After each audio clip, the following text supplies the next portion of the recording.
You are standing on holy ground right now. Not because this room is special, or because the hour is sacred, but because you have arrived at this moment, ready to hear what has been waiting for you since before you were born. I want you to listen very carefully to what I am about to tell you, because what I am going to share is not theory. It is not philosophy. It is not something I read in a book and thought sounded lovely. This is truth I have lived, tested, and proven again and again in the fires of real life, in the desperate moments when I had nowhere left to turn but to the invisible power that governs all things.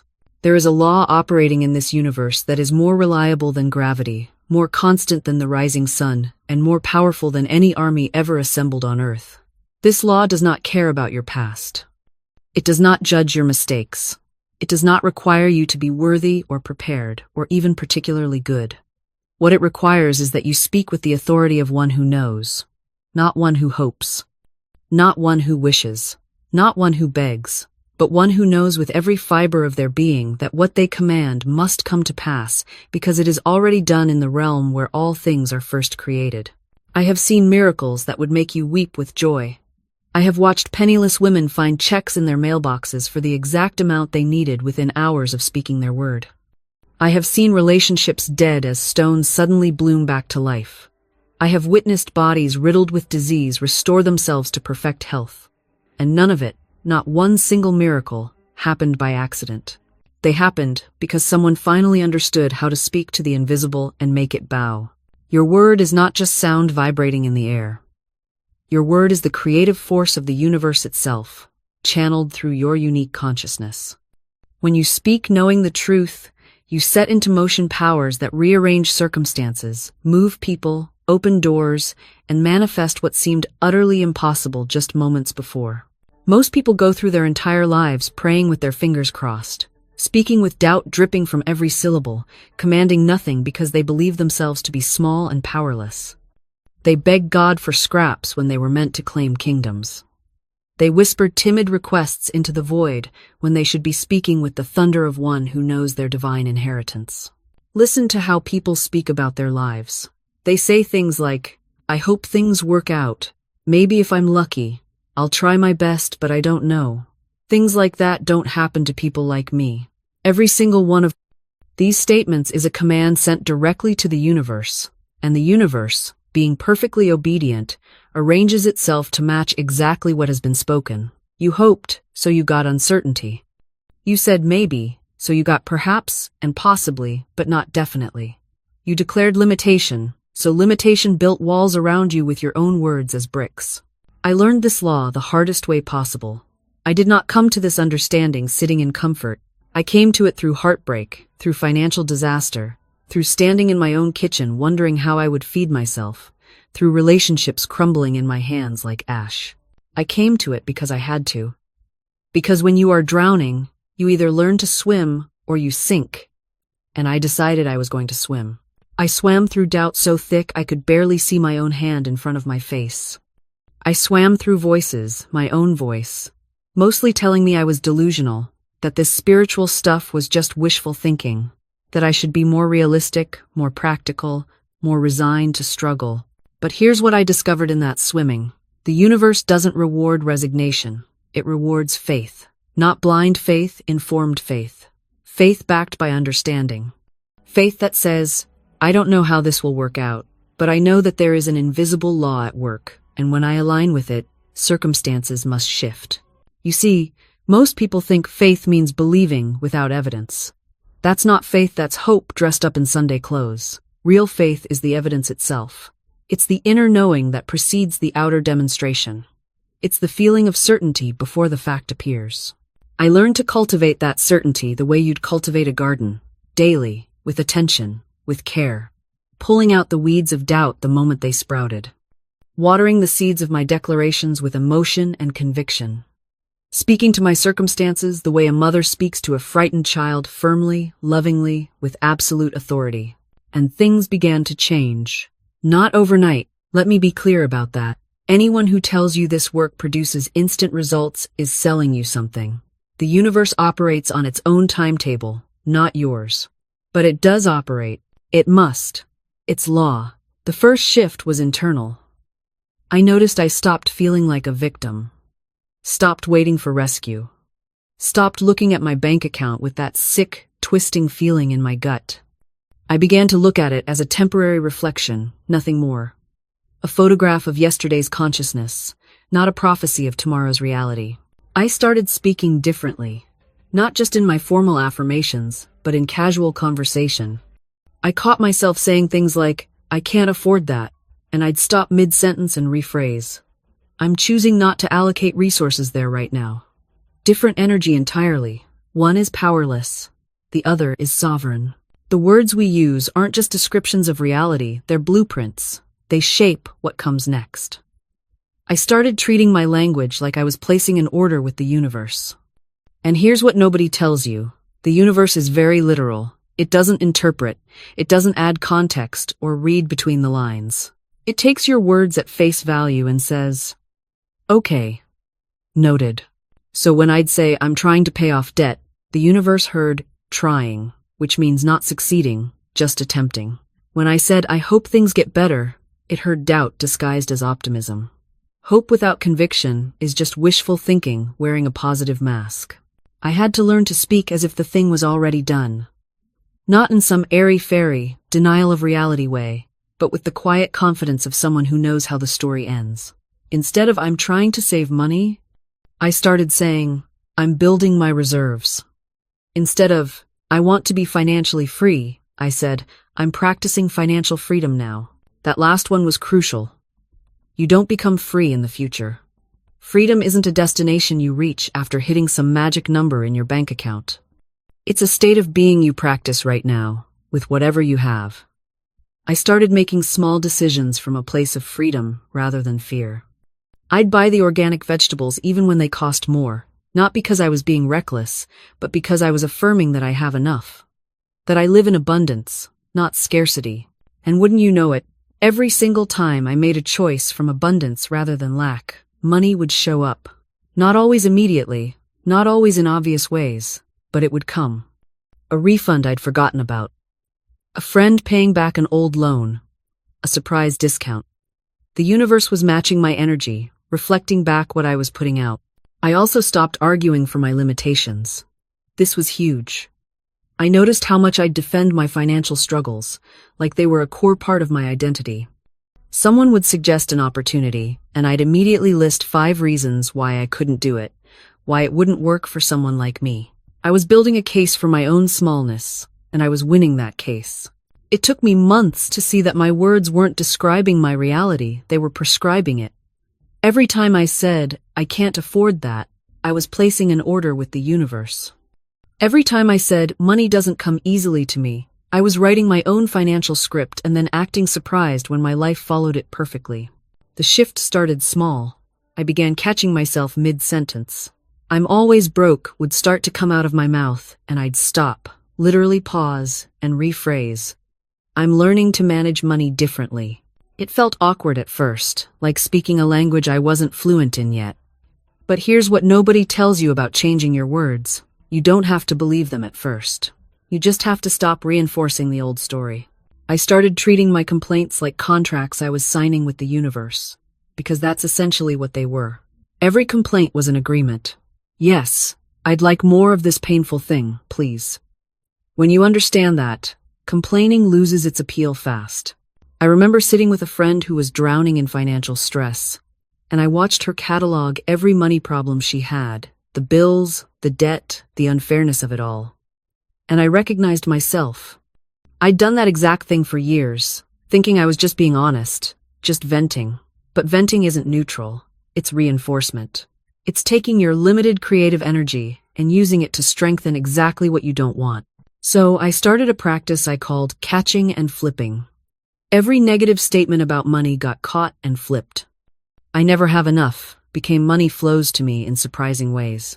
"I'm terrible with money" became "I'm learning to be a good steward of abundance." Some days I had to flip the abundance. Same thought 20 times.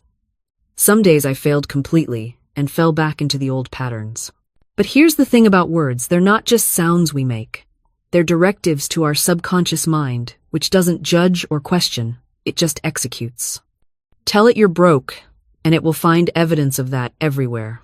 Tell it you're learning abundance, and it starts noticing opportunities you'd previously walked right past. Your subconscious doesn't argue. It doesn't fact-check your declarations or wait for logical proof.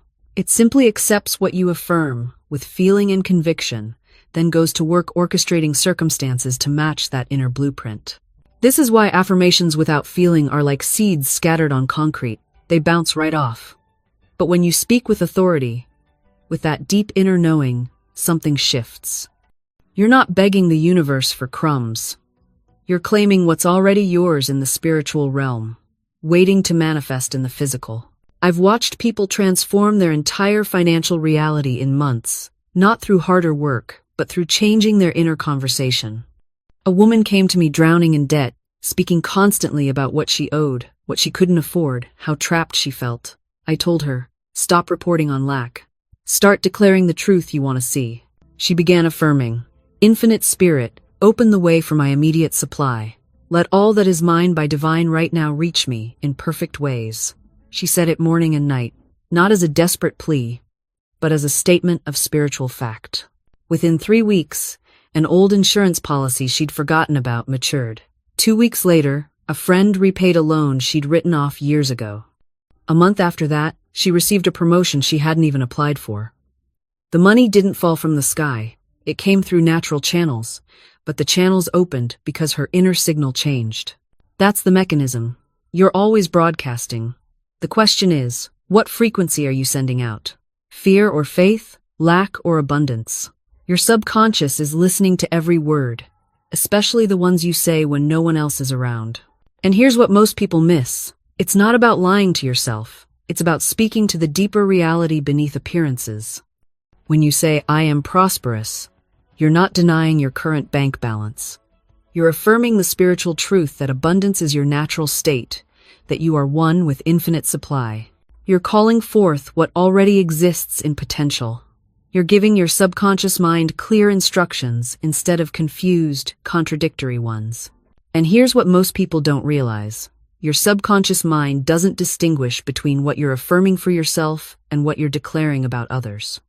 When you criticize someone else's prosperity, when you judge another person's success with suspicion or resentment, you're actually instructing your subconscious to reject those very things for you. I've watched this play out countless times. A woman comes to me, desperate for her own business success, yet she spends her days gossiping about how her neighbor probably cheated to get ahead, how that successful woman downtown is just lucky or must have connections. She doesn't see that every word of criticism is a brick in the wall between herself and her own prosperity. She's literally training her mind to view success as something suspicious, something that requires justification or defense. The spiritual law is precise. What you wish for another, you wish for yourself. What you resent in another, you reject for yourself. If you can't celebrate someone else's mansion, how can you expect the universe to deliver one to you? Your subconscious will simply say, oh, we don't like people with mansions. We judge them. We question their character. Better keep us away from that. This is why blessing others is such a powerful prosperity practice. When you see abundance in another person's life and you genuinely say, how wonderful, there's plenty for everyone, including me, you're opening the channels. You're affirming that prosperity is natural, that it's flowing freely, that it's available to all who align with it.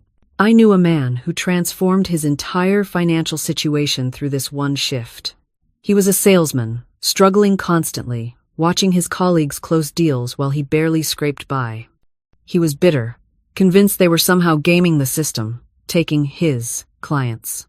Then he learned this spiritual principle. He began, deliberately and consciously, to bless every sale his colleagues made. When someone announced a big commission, he'd silently say, wonderful, that's the flow of abundance. There's plenty more where that came from, and it's flowing to me too. Within 3 months, his sales tripled. The outer circumstances hadn't changed, same company, same products, same territory, but his inner consciousness had shifted, and the universe could finally deliver to him what he'd been blocking with his resentment. Now, this principle of celebrating others' success applies to every area of your life, not just money. Are you single and longing for love? Then bless every happy couple you see. When you witness two people holding hands, walking together in harmony, don't let that bitter voice whisper, "Must be nice," or "Why not me?" Instead, silently affirm, "I celebrate your love, and I know mine is on its way." I knew a woman, 38 years old, who had been single for 7 years. She came to me in despair, convinced she'd missed her chance at love.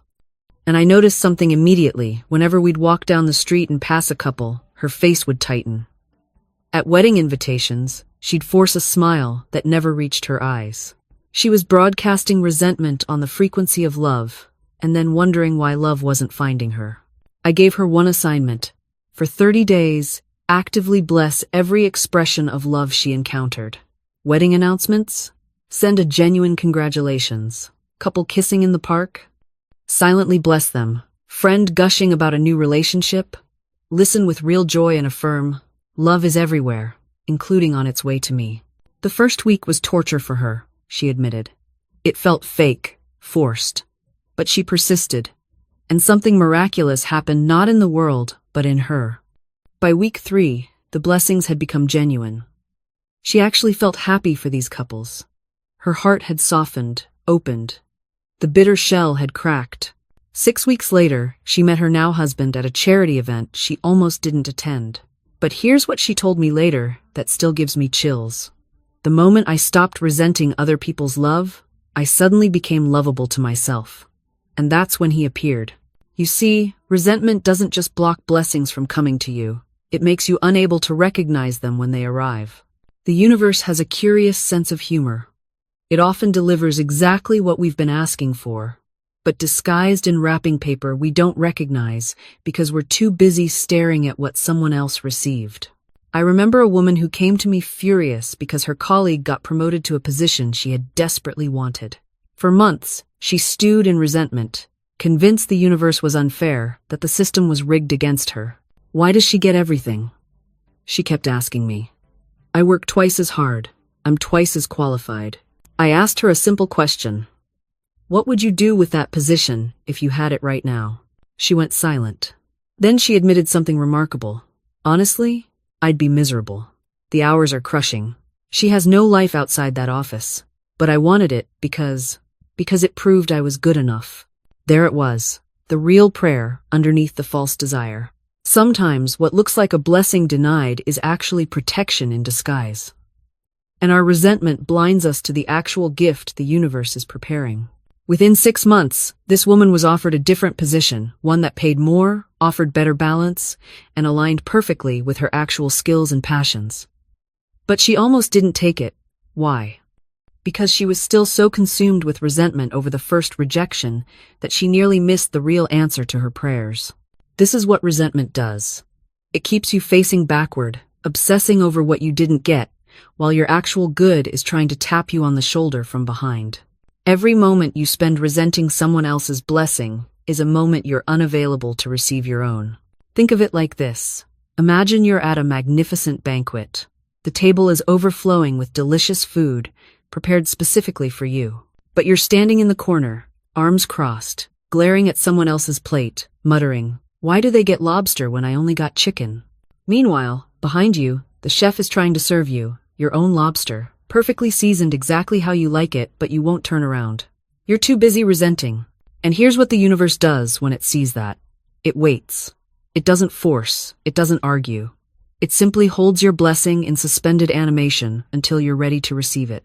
Because resentment, my dear, creates a vibrational mismatch. You cannot be bitter and blessed simultaneously. You cannot curse one person's fortune while expecting your own to multiply. It doesn't work that way. The universe reads your frequency, not your words. You can affirm abundance all day long, but if your heart is seething with jealousy, you're broadcasting scarcity on every channel. I remember a woman who came to me, furious because her colleague had been promoted. "It should have been me," she kept saying. "I work twice as hard. I stay late. I do everything right." And perhaps she did. But her resentment was so thick you could cut it with a knife. Every day she went to work radiating bitterness. Every conversation became an opportunity to subtly undermine her colleague. Every success in the office felt like a personal attack. I asked her one simple question. How can your good find you when you're standing guard against everyone else's? She didn't have an answer. Here's the truth that might sting a little. When you resent someone's success, you're telling the universe, I believe in lack. I believe there isn't enough. I believe that their gain is my loss. And the universe, being the perfect mirror that it is, responds with, your wish is my command. It shows you more lack, more reasons to feel left out, more evidence that life is unfair. But when you can genuinely celebrate someone else's blessing, when you can look at their new house, their promotion, their thriving relationship, and say, good for them. If it can happen for them, it can happen for me too. You open a floodgate. You shift from competition to circulation. You recognize that we're all drawing from the same infinite supply, and one person's cup running over doesn't drain the well. There's more where that came from.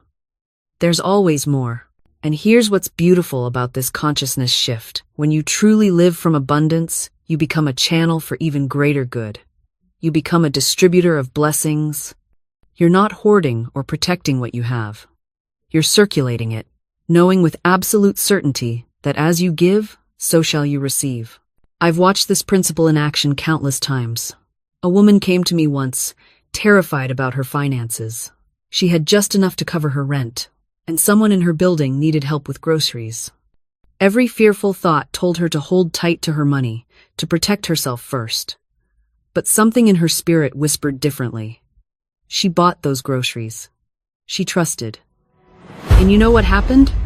Within 2 days, a check arrived in the mail, money she'd completely forgotten about from work she'd done months prior. It was 3 times what she'd spent on those groceries. Now, I'm not telling you this so you'll give with the expectation of immediate return that's still operating from lack, just dressed up differently. No, you give because you understand that you're part of a flowing river, not a stagnant pond. The river keeps moving. It keeps bringing fresh water. It keeps nourishing everything in its path. When you think from abundance, your prayers change. Instead of begging and pleading with the universe, please, please, give me this thing I desperately need, you begin to claim what's already yours. You declare it. You recognize it. Infinite Spirit, I give thanks that divine abundance now manifests in my life in perfect ways. See the difference? One prayer speaks of lack and desperation. The other speaks from a place of knowing and gratitude.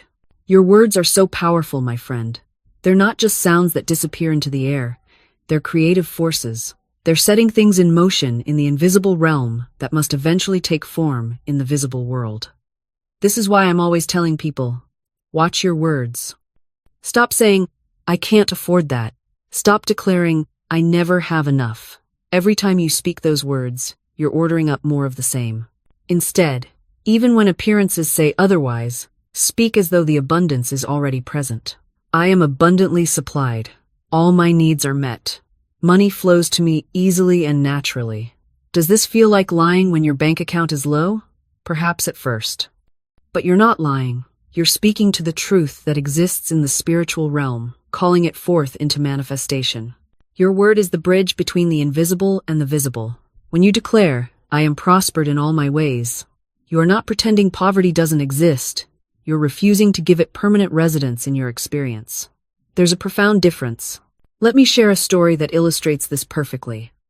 A woman came to me years ago, nearly destitute. Her husband had left, taking most of their money. She had 3 children to feed and rent due in 2 weeks. Everything in her outer world screamed lack and abandonment. I told her what I'm telling you now. Speak to what you want, not what you see. She resisted at first. But that feels dishonest, she said. I don't have money. How can I say I do? I explained that she was confusing temporary appearance with ultimate truth. The spiritual substance from which all supply comes is infinite and everywhere present. Her connection to it had never been severed, only her awareness of it had been clouded by fear. So we created a treatment together. Every morning and night, she declared, Infinite Spirit is my instant, constant, and abundant supply. Money comes to me from expected and unexpected sources. I am a magnet for divine prosperity. She wrote these words on cards and placed them where she'd see them throughout the day. Within 1 week, she received a call from a company where she'd interviewed months before. They offered her a position with a signing bonus that covered her rent. Within a month, She received notice of an inheritance from a distant relative she barely knew. Within 3 months, she had savings. Was this coincidence? Never. This is law. This is how the universe operates when you align your word with its infinite abundance. You see, most people live their entire lives in spiritual amnesia. They've forgotten who they truly are. They walk around believing they are limited beings, bound by circumstances, ruled by conditions, victims of fate. And so that becomes their experience. But I'm here to remind you, you are not a victim. You are not at the mercy of the economy, the government, your employer, your family, or your past. You are a spiritual being with dominion over your own experience. The moment you accept this truth, truly accept it, not just intellectually agree with it, everything shifts. I've seen this transformation happen in an instant. A woman came to me years ago, absolutely convinced she was destined for poverty. Her grandmother was poor, her mother was poor, she was poor. She wore her poverty like an inherited coat, believing it was simply her lot in life. "That's not your coat," I told her. "That's a costume you've been wearing. Take it off." She looked at me with confusion, then with hope, then with something like recognition.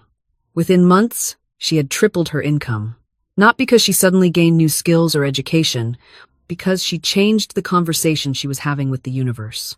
Your word is your power. Your word creates your world. When you declare, "I can't afford that," you've just given the universe its marching orders.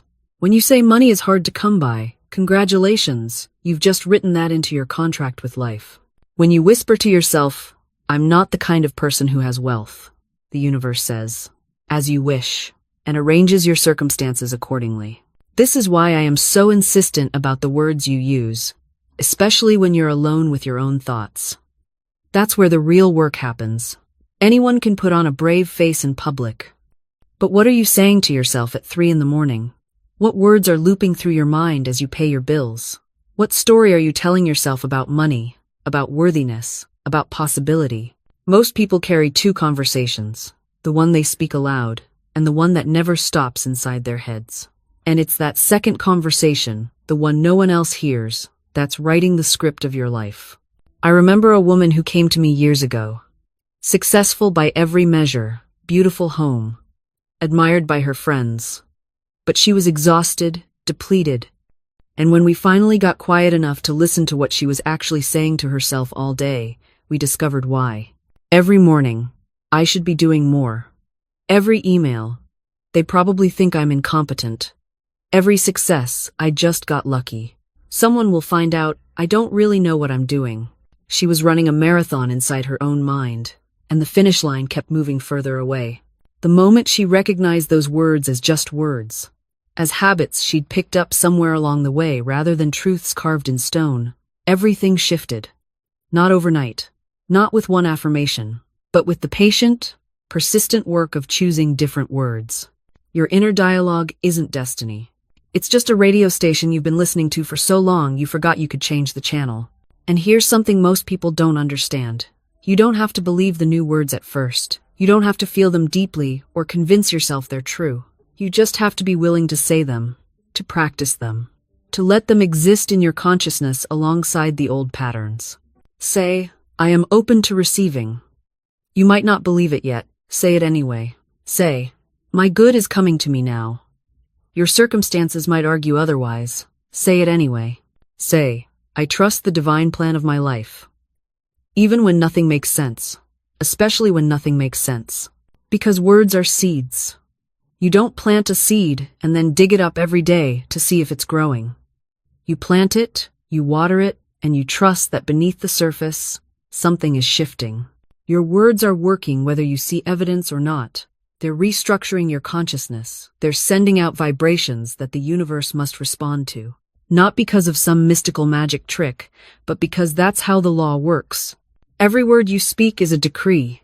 Every statement you make is setting forces into motion. That's why I'm so insistent about your language. That's why I won't let you get away with saying "I'm so broke," or "I never have enough," or "nothing ever works out for me." You think you're just venting.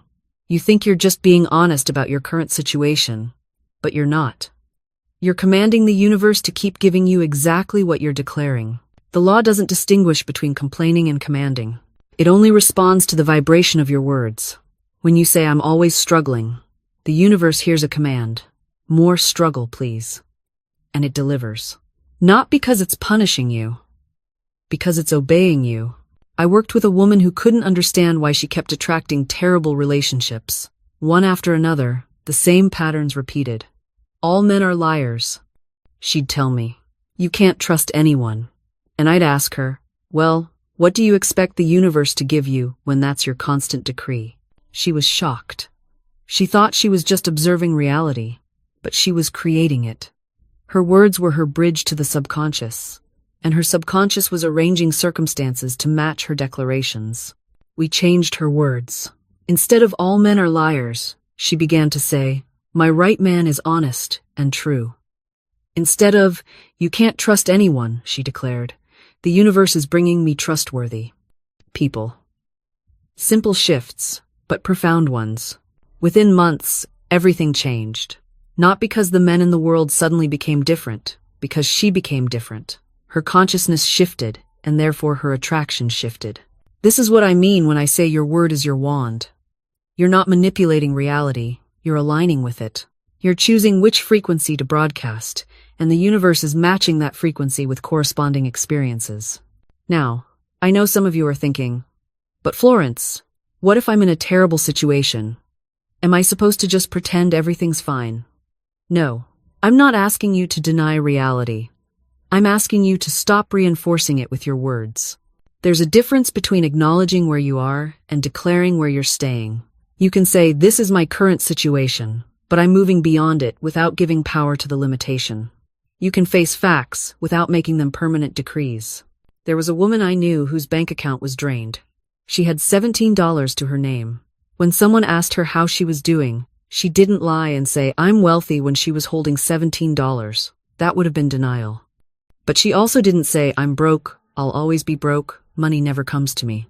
Instead, she said, "I'm in a tight spot right now, but I'm expecting my good to come through." Do you see the difference? She acknowledged the temporary condition without claiming it as her permanent identity. This is what I mean by intelligent affirmation. You're not pretending the problem doesn't exist. You're refusing to give it a forever home in your consciousness. You're treating it like a guest that's passing through, not a tenant with a lifetime lease. When you speak about your challenges, speak about them in the past tense or present progressive, never as permanent fixtures. Not "I am sick," but "I am experiencing symptoms that are leaving my body now." Not "I am poor," but "I am in a transition period on my way to abundance." Not "I am alone," but "I am preparing the way for my right relationships." Language like this keeps the door open. It maintains your inner conviction while acknowledging outer appearances. And here's what happens when you master this balance. Your words begin to carry actual creative force. They stop being mere descriptions and become instructions to the universe. When you declare, "Every plan made for me by infinite intelligence is now coming to pass," you're not commenting on what you see, you're authoring what will be. When you say, "My good now overtakes me in a surprising way," you're not analyzing your situation, you're setting a new trajectory. The difference is profound. In the old paradigm, you might have said, "I hope things get better," or "I'm trying to attract abundance." These passive phrases keep you in the position of the observer, the one reacting to circumstances. But affirmations rooted in spiritual law are commands from your higher self. They carry authority because they're aligned with truth. I've seen students transform their entire lives by changing just the quality of their statements. One woman had spent years saying, "I want to be successful." Notice the lack, the wanting, the distance between her and her desire. I taught her to say instead, "Success is mine by divine right." Within weeks, her demeanor changed. She moved differently in the world. Opportunities appeared because she was no longer sending out the vibration of wanting, she was emanating the frequency of having. Your subconscious mind doesn't argue with you. It accepts what you consistently impress upon it. When you persistently declare, "I am now in my right place, doing my right thing," your subconscious begins reorganizing your entire life around that statement. It's not wishful thinking. It's reprogramming the operating system through which you experience reality. But here's what most people miss. The affirmation must be accompanied by the feeling of its truth. You can say the words 1,000 times, But if your emotional body is vibrating fear and doubt, you're sending mixed signals. The universe responds to your dominant vibration, not just your words. This is why I always emphasize speaking with conviction, with faith, with the feeling that it's already done. When you say, "Infinite Spirit, open the way for my great abundance," you must feel the relief, the gratitude, the expansion that comes with that opening. You must see it in your mind's eye. Doors swinging wide, channels clearing, the universe rearranging itself on your behalf. The emotional component is what gives your words wings. This isn't about forcing yourself to feel something you don't. It's about touching that place within you that already knows the truth. Somewhere in your being, beneath all the conditioning and fear, there's a part of you that remembers you're infinite, that knows lack is impossible, that understands you're heir to the kingdom. That knowing doesn't need to be cultivated. It needs to be uncovered. And the way you uncover it is by refusing to give your attention to the evidence that contradicts it. This is where most people stumble. They say, "But the evidence is right in front of me. My bank account is what it is. My body is what it is. My circumstances are what they are. How can I ignore reality?" You're not ignoring reality. You're choosing which reality gets to be real for you. See, what you call reality is just the end result of old thinking. It's yesterday's news made visible. Every condition you're looking at right now was formed by the consciousness that preceded it. If you keep reacting to it, validating it, treating it as immovable truth, you lock it in place. You create more of the same. The spiritual approach isn't about denying what's visible. It's about recognizing that what's visible is changeable. It's about understanding that you're not a prisoner of circumstances, you're the creator of them. And creation happens first in consciousness, then in form. So when you look at that empty bank account and you feel that contraction of fear, you have a choice. You can follow that fear down the rabbit hole of worry, doubt, and desperation. Or you can catch yourself and say, "No, this is not my reality. This is the shadow of an old belief. My true reality is abundance. My Father's kingdom is my birthright. I am supplied from an infinite source." Now, the mind will scream at you. It'll call you delusional. It'll present evidence. It'll remind you of every past failure. That's what the mind does. It's programmed for survival, not for truth. It doesn't want you stepping into the unknown, even when the unknown is where your freedom lives. But here's what I want you to understand. You don't need to convince your mind. You need to override it. You do that by making a decision. Not a wish, not a hope, a decision. You decide that abundance is your truth. You decide that supply is constant. You decide that you are divinely supported. And then you act from that decision, regardless of what your senses report. This is where most people stumble. They make the decision intellectually, but then they monitor the physical world for evidence. They declare abundance, and then immediately check their bank balance to see if it's working.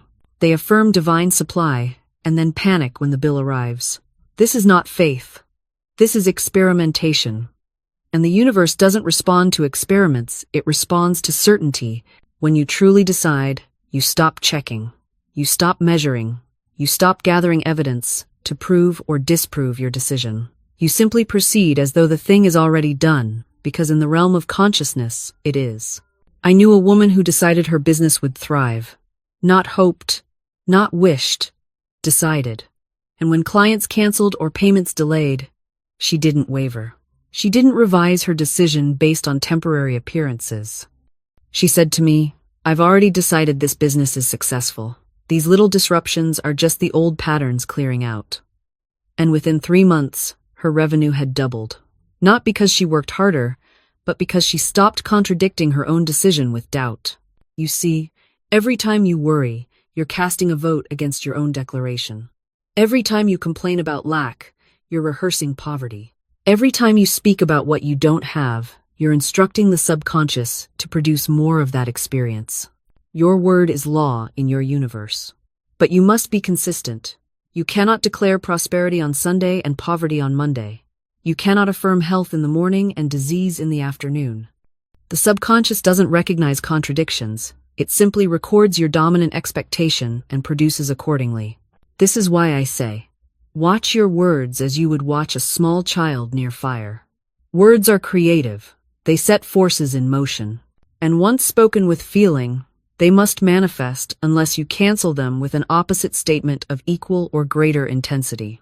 So, if you've been speaking lack, speak abundance now with even more conviction. If you've been rehearsing failure, rehearse success with doubled passion. You must outspeak, outfeel, and outbelieve your previous limitations. And here's the beautiful part. You don't need anyone's permission to do this. You don't need to wait for conditions to improve. You don't need proof before you begin. You just need to start right now, right where you are. I once knew a woman who wanted desperately to move to a beautiful home by the water.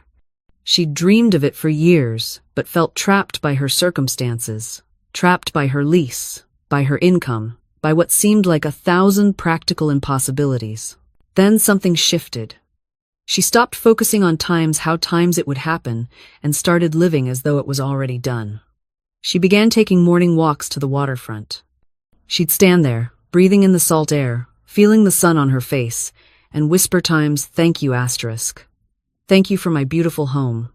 Thank you for waking up to this view. Thank you for the peace I feel here." She started small. She bought a single piece of artwork that reminded her of the ocean. She painted one wall in her current apartment the color of sea glass. She played recordings of waves while she worked. Was she pretending? No. She was times preparing asterisk. She was tuning her entire being to the frequency of what she desired. And within 6 months, a series of completely unexpected events unfolded. A job opportunity she never could have predicted. A property that came on the market at exactly the right moment. Circumstances aligning in ways that would have seemed impossible when she was locked in resistance and worry. The universe conspires with those who dare to claim their good. You see, when you shift your inner state, you don't just change times, you change what you attract. You change what you notice. You change the opportunities that seem to present themselves out of nowhere. The skeptic says, this is just selective attention, just confirmation bias. But I've seen it work too many times, in too many lives, in ways too specific and too miraculous to dismiss. There's an intelligence in this universe, far greater than our limited minds can comprehend. Call it God, call it Source, call it the universe. The name doesn't matter. What matters is that this intelligence responds to the mental images we consistently hold. And here's what most people miss. Your time's already using this power. Every single day. The question isn't whether it works. The question is whether you're using it consciously or unconsciously. When you wake up dreading the day, expecting problems, anticipating difficulty, you're using this creative power. You're just using it against yourself. When you replay your failures, rehearse your grievances, imagine worst-case scenarios, that you're using this creative power. You're just directing it toward what you don't want. The power itself is neutral. It responds to your dominant thoughts like soil responds to seeds. It doesn't judge whether you're planting flowers or weeds. It just grows whatever you consistently plant. And most people? They're planting weeds while praying for roses. They're affirming abundance while thinking about bills. They're declaring health while obsessing over symptoms. They're claiming love while rehearsing rejection. Your subconscious doesn't hear what you say in that moment of positive thinking. It hears what you repeat, hour after hour, when you think nobody's listening, especially yourself. That's why affirmations alone don't work for most people. They stand in front of the mirror saying, "I am wealthy, I am wealthy, I am wealthy," while their inner dialogue is screaming, "Who are you kidding? Look at your bank account. You're broke." The subconscious takes orders from the dominant voice. And for most people, the dominant voice is fear, doubt, and limitation dressed up in reasonable-sounding logic. But here's what changes everything. You can reprogram that inner voice, not by fighting it, not by shouting louder positive thoughts over it, but by gently, persistently replacing those old patterns with new ones. It's like retraining a muscle. At first, the old pattern is automatic. Your mind defaults to worry, to worst-case scenarios, to "I can't afford that," or "that never works for me," or "people like me don't get those opportunities." But when you catch yourself, and this is the practice, when you catch yourself in that old thought, you don't shame yourself. You don't say, "I'm so bad at this, I keep thinking negatively." That's just more negative programming. Instead, you simply notice it. Oh, there's that old pattern again. And then you consciously choose a different thought. Not a fake, pumped-up affirmation that makes you feel ridiculous, but a true statement that opens possibility.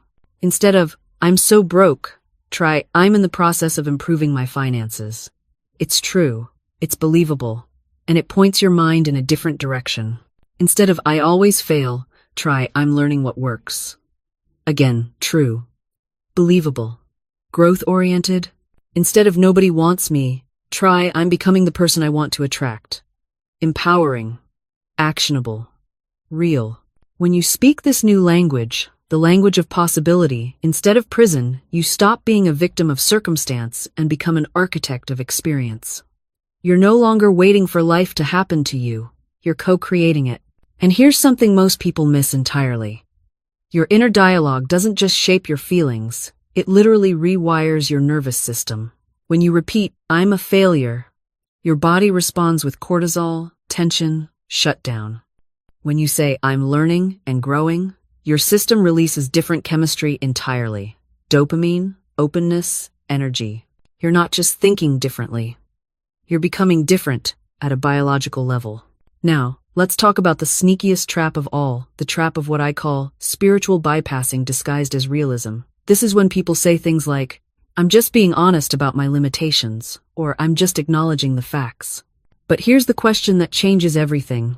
Whose facts? The fact that you've struggled in relationships doesn't mean you're unlovable. It means you haven't yet learned what you need to learn. The fact that you've failed at businesses doesn't mean you lack capability. It means you haven't found the right approach yet. See the difference? One interpretation closes doors. The other keeps them open. I'm not asking you to deny reality. I'm asking you to expand what you consider real. The caterpillar's reality is crawling. But the butterfly's reality was always there, waiting in potential. Your words determine which reality you're tuning into. So here's your assignment. If you're ready to actually transform, for 1 week, become a guardian of your inner speech. Not a censor, a guardian. Every time you catch yourself speaking limitation, pause, breathe, reframe. Not with fake positivity. With true possibility. I never finish anything becomes, I'm learning to follow through. I'm too old becomes, I have experience and wisdom others don't. It's too late becomes, I'm beginning exactly when I need to. Watch what happens, not just in your mind, but in your life. Opportunities appear, people respond differently, doors open that were invisible before. And yet, and this is where so many miss the mark, you cannot simply wait passively once you've spoken your word. Faith without works, as the ancient text tells us, is dead. You must act as though the thing is already done. You must move in the direction of your vision, even when the path seems unclear. I knew a woman who desired to open a small shop selling beautiful things. She had no money, no location, no inventory. But she had the vision. She began to act. She sketched designs. She visited empty storefronts, not to negotiate she couldn't yet, but to plant the seed in her consciousness. She told trusted friends, when my shop opens. Not, if my shop opens. Within 6 months, an elderly relative she barely knew left her a small inheritance. A storefront became available at a price she could manage. Suppliers appeared, offering generous terms. Was this coincidence? Or was this the law responding to her unwavering faith combined with corresponding action? The universe reads your conviction through your behavior. If you say you believe something is yours, yet you prepare for failure, pack your bags for defeat, rehearse your disappointment, the universe receives a mixed message. It responds to the stronger vibration. Usually, that's fear. But when your words, your thoughts, and your actions align, when there is no contradiction between what you declare and how you move through the world, resistance dissolves. The path reveals itself. Not always as you imagined, mind you, often far better. This is why I say, speak with authority, but then release with trust. Do not clutch. Do not chase. Do not beg the universe to hurry.